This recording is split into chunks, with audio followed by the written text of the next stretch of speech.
This is Ryan Watches a Movie, where we get our friend Ryan to watch a movie and tell us what he thought. Oh no, little kids got naked and had lots of sex. Magi. Bro, Watching the Grunion, don't even waste your time. Hello and welcome to Ryan Watches a Movie, episode number 28. My name is Adam. With me today we have Kevin. How are you, Kevin? I'm doing well. Doing well. Ryan is with us, as always. Ryan, how are you? I'm pretty good. What movie did we have you watch this week, Ryan? Missing in Action. Missing in Action, the film from 1984, starring the one and only Chuck Norris. This is in honor of the Expendables 2 coming out this Friday. We have a synopsis here. Let's go ahead and read that. Colonel James Braddock is an American officer who spent 7 years in a North Vietnamese POW camp, then escaped 10 years ago.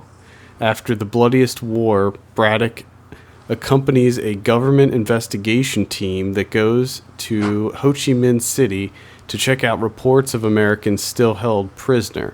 Braddock gets the evidence, then travels to Thailand where he meets Tuck, an old army buddy turned black market kingpin. Together they launch a mission deep into the jungle to free the American POWs from General Trowell. We also have a trailer here, so before we get your thoughts, Ryan, let's go ahead and listen. This is Missing in Action with Chuck Norris.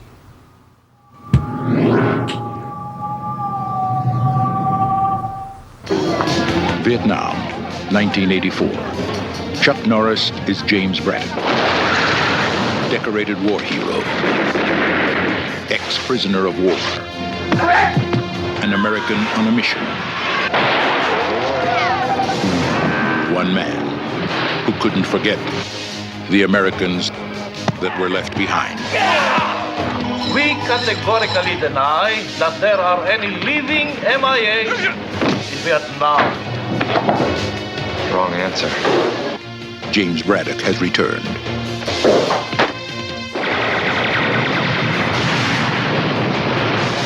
To uncover the truth and free the soldiers. We're going home? Missing in action. Damn right. James Braddock declares war. The war isn't over until the last man comes home.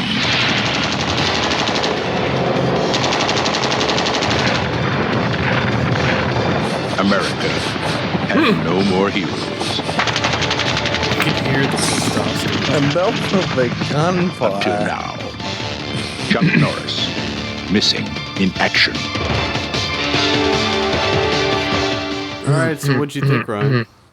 Oh.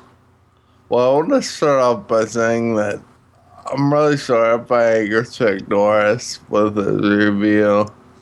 And he's probably not, want to inflict any harm on me. He's gonna kick the shit out of you. That being said, this movie is fucking terrible.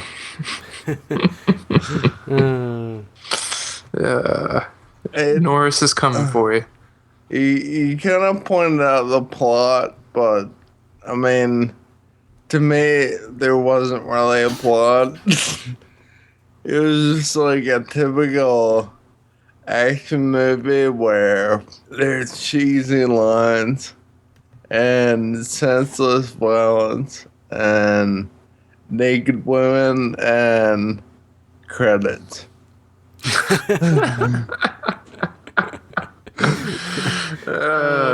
Credits. Okay, so does the synopsis on IMDb pretty much sum up the plot? Yeah.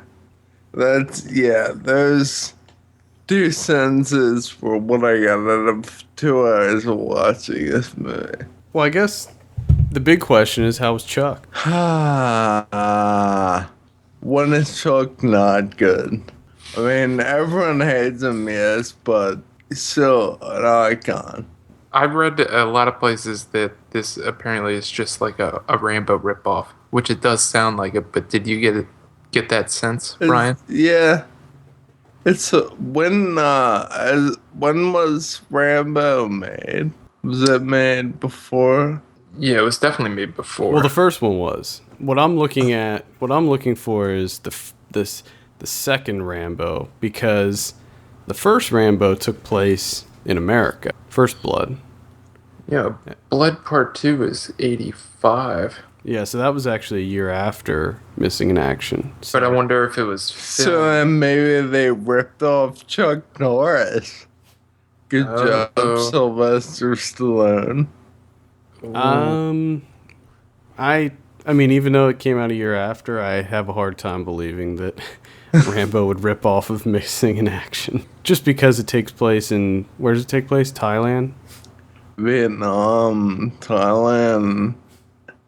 I don't know. It's gonna sound racist of me, but I don't mean that. But Asians, look, it's hard for me to discern where they are because they all look similar. So it's hard for me Probably to mildly pick. racist. Mildly. Again, I'm not trying this. Probably a mildly racist comment there. Let's talk about the director. This is directed by Joseph Zito. He was pretty big in the 80s and then dropped off the face of the earth, like most of the directors that we talk about on this show. Right. After Missing in Action, he only did Invasion USA, Red Scorpion, Delta Force 1, The Lost Patrol, and Power Play. And he also did, before Missing in Action, he did Friday the 13th, The Final Chapter. Ooh. Yeah, that was a There classic. we go. It was a classic. Yeah, it was. You kidding me? I don't know if any of these others had Chuck Norris in them. The second Missing in Invasion, I think Invasion USA is Chuck Norris, right? Action. yeah. Chuck. Yeah, Invasion Is it? USA is Chuck Norris as well. So, this guy's got a couple Chuck Norris films under his belt. Him and Chuck were close. They're buds. Not too close, because Chuck Norris will kill you if he gets too close to you. Yeah. Well, can't yeah, get if too you close. if you cross him, you just can't Can't get I cross him. feel like making a shitty movie is probably considered crossing him. Well, that's probably what yeah. happened to him. Actually, Missing in Action was Chuck Norris's most successful film. That's why I picked it. It had a budget of $2.5 million, and it grossed $22.8 million, which is like nothing compared to. I think that Expendables 2 is probably going to be his most successful film. Wow. It's still pulled in some money. Let's talk for a minute about the fact that Chuck Norris is, 72? And this movie was made in 1984? 3 years before I was born, or after I was born. And he looks the exact same as he does right now. That blows my mind. He doesn't age. I don't know. He does not. He does not at all. I don't know what it is. Didn't he? What was there was some kind of exercise thing that he was pushing, right? Total Gym. Total Gym. Total Gym. That's why. Because a lot of people do like half gym, but you need the total gym, and then you stay fit forever, like Chuck Norris. I mean, he's Chuck. like when you see him in the trailer for the Expendables 2, he looks the exact same as this picture in Missing in Action. Yes. It's ridiculous. I don't understand. So And then let's also talk about the fact that his co-actor in this is 5 years older than him, and he looks like he's, I'll say, 104? really, yeah.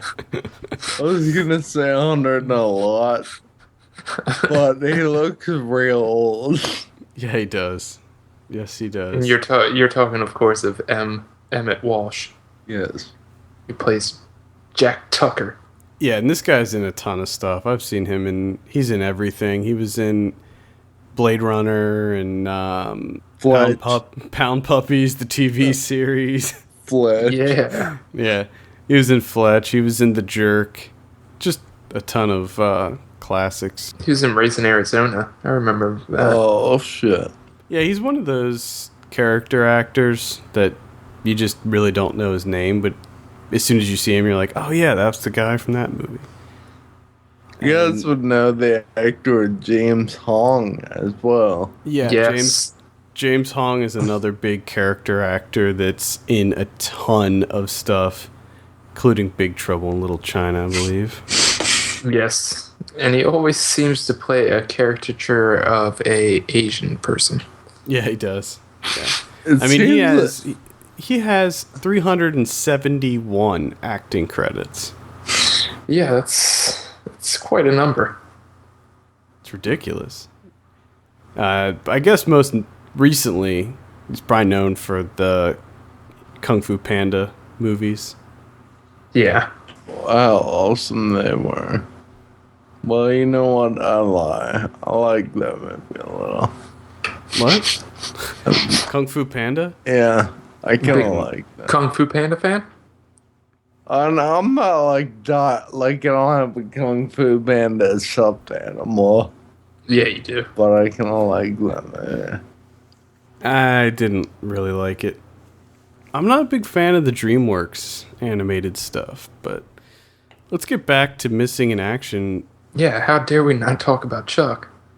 This is the one that has, I'm pretty sure, a fairly iconic scene of him coming out of the water with the M60 shooting it. That's this one, right? Yep. How was that scene, Ryan? Just like Rambo. Just It like looked just like Rambo.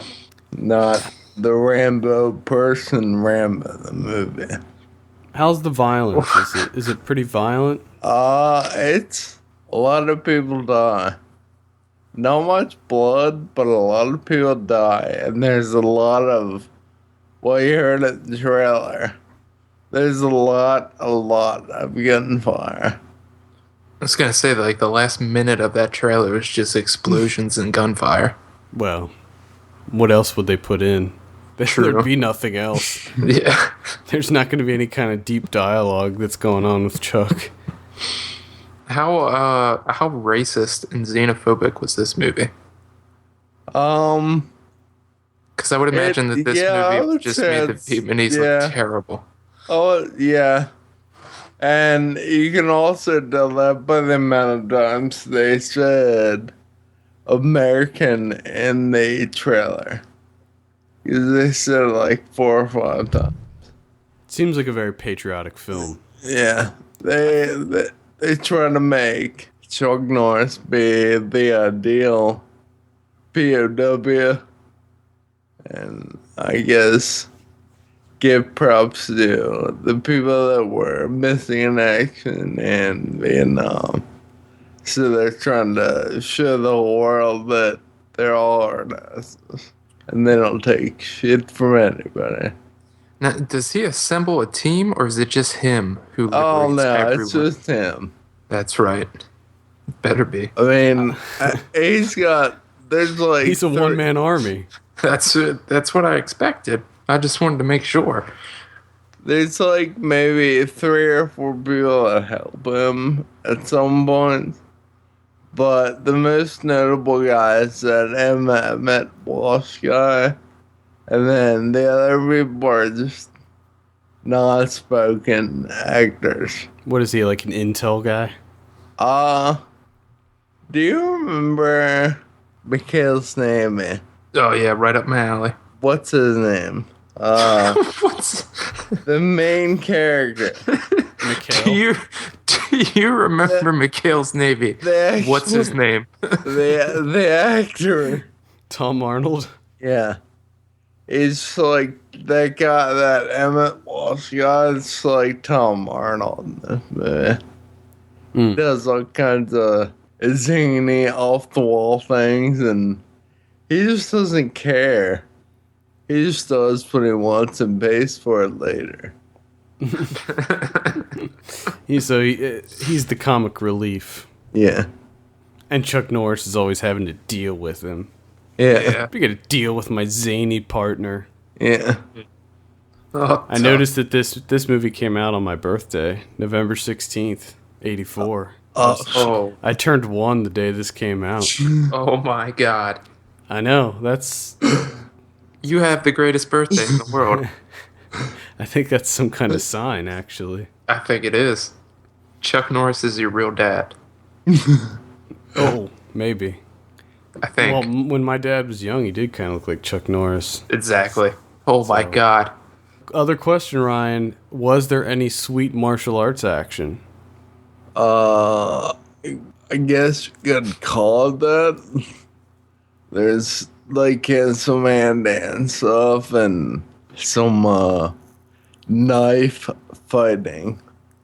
But there wasn't any like hardcore martial arts, so. There was, like I said, a lot of, well, not a lot, but there was a good amount of nudity as well. Was he banging chicks? Yeah. Was he? He was banging Vietnamese prostitutes. Oh. Really? No, Wow. I mean, you don't see them, like, you don't see penetration, but you see the naked Vietnamese whores walking around. Nice. Here's a movie idea. Missing in Action reboot starring Chuck Norris, directed by Lars von Trier. Yes. I kind of want to, if they were to make this movie, I kind of want to star in it. You want to star in? Do you want to play Tuck? You'll be the zany Yes. comic relief, Yes. or do you want to play Chuck Norris's role? I don't think I can do that. I want to see you come out of the water with an M60, just blasting Vietnamese. If they were The me, Viet I'd Cong. probably drown because they're probably gonna lift it up. All right, so this I'm assuming that this takes place in '84, right? It's not like it doesn't take place. It doesn't really say, but like that's when the first 20 minutes in the movie, I didn't really understand. Like he has a flashback, and it's got the him present day, and it doesn't really explain what's happening. Well, according to the synopsis, it says that he spent 7 years in a POW camp, then escaped 10 years ago. Yeah, they don't show anything about that. I was not aware of that until you said that. Oh, maybe this synopsis was fictitious. Could be. I mean, it could take place in the 80s. I Well, what I'm wondering is... Vietnam War stopped in the 70s, so if he goes back like 10 years later, it could be the 80s. Yeah. What I'm wondering is there like a scene... Is there like a government officer that approaches him and he's like... What's his name? Braddock? Braddock, we need you in the field. Is there like a scene like that? That, what'd you say? That, James Hong guy. He's a Vietnamese, I guess you call him like a general, sort of. Well, his name's General Trowell, so I'm assuming that he's a general. And Or unless his first name is General. he really has it in for Chuck Norris, but there's not really any American generals that say, hey, Chuck, we need you to kill a lot of people. Well, So, okay. So Chuck just comes up with this on his own. Yeah, so what? He's just hanging decides? around. He's like, you know what? I'm going back to Vietnam, finishing business. Yeah, I mean, what goes through his head? What makes him decide, oh, 10 years have gone by. I'm going to go see how it's going over there. Like, what makes him go over there? Yeah, I guess, I assume he went back for the prisoners. But why would you wait 10 years? I mean, that's like I'm just torturing them. I'm just imagining him like cooking dinner or something and just having an epiphany like, oh shit. Oh my god. Oh, I left him there. I completely shit. forgot about this. I thought I was... I It's told just him I'd be back. I told him I'd be right back. that it's just a entire shot of him going the whole way back to Vietnam, just uttering the words, oh shit, oh shit, oh shit.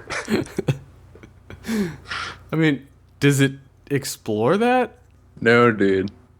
There's really nothing. Like, they're very... If it does, they're very non-specific about the plot. I mean, there's not even like a phone call from somebody like, No. Braddock. No. Your men are still out there. Don't forget about him. You said you were going to be back to get him. Oh, man. I wonder what... Oh, Missing in Action 2 must actually be a prequel, because it's called The Beginning. Yes. So, that actually goes over how he got captured, and I guess subsequently escaped. Did they show him escaping in the first one? No. Okay. Like I said, he has a dream, and that's like the opening scene of the movie. And in his dream, he gets shot by like 4,000 automatic rifle rounds, and then has enough sense to grab grenades, pull the pin, and jump down on people and blow up. And then it cuts him waking up for this dream. And basically, he just decides to go rescue the people that are MIA. Because he's on trial, sort of, in Vietnam for committing war crimes, even though he did not. He wants to clear his name. Ah. Okay. And they also made a third one. There's actually 3 of these. Yeah. There's Braddock Missing in Action 3, where Which I like the synopsis for it. Colonel James Braddock has a Vietnamese wife who is supposed to leave Vietnam with him when they evacuate. Oh, that's the best. That's the best right there. I can't believe he's, when these types of movies come out, the main star never stars in the sequel. Hardly. No. Chuck was like, you know what? I'm going to see this thing through. Yeah. Chuck doesn't abandon anything. Okay? And Chuck stays until the end. Looks like he wrote Missing in Action 3 as well. Oh, no. That's probably Jim. I bet. Did he write Missing in Action 1? No. Oh, there's 6 writers on it. Always a good sign. It's got to be great if there's 6 writers. This also got a 23% on Rotten Tomatoes, and it has a Metacritic score of... I don't see it. I don't even see a score. Yeah, neither do I. Now that you said that. Okay. Doesn't have a Metacritic score. So you're not allowed to rate Chuck Norris movie. It's not allowed. Okay. Yeah, I don't think it is. Let's give you your drum roll. Ryan, what do you give Chuck Norris in Missing in Action? 3. 3 out of 10 for Missing in Action. That's one of your lower scored ones. Yeah. Was there anything specific that made you give it that score? Or was it just... The fact that they were trying to portray every American as a hard-ass person that just doesn't care about anything, and that the American people are terrible and only in Vietnam to bang prostitutes, and it just all pissed me off. Do you get to see Chuck Norris's winner? No.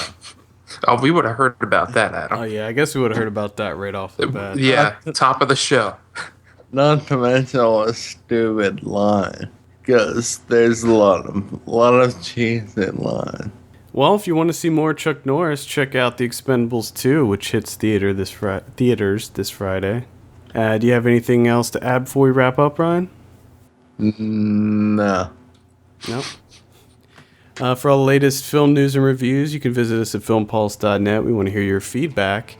Send us an email at feedback@filmpulse.net. Let us know what you want us to show Ryan for next week. You can call our voicemail line at 850-391-6071. Also, please take a minute to rate us on iTunes. We appreciate that very much. thefilmpulse.net. My name is Adam. Kevin. Yep. What's going on here? Say, and I'm Ryan. And I'm Ryan. And we will see you on Monday when we do a feature review of Beasts of the Southern Wild. See you later.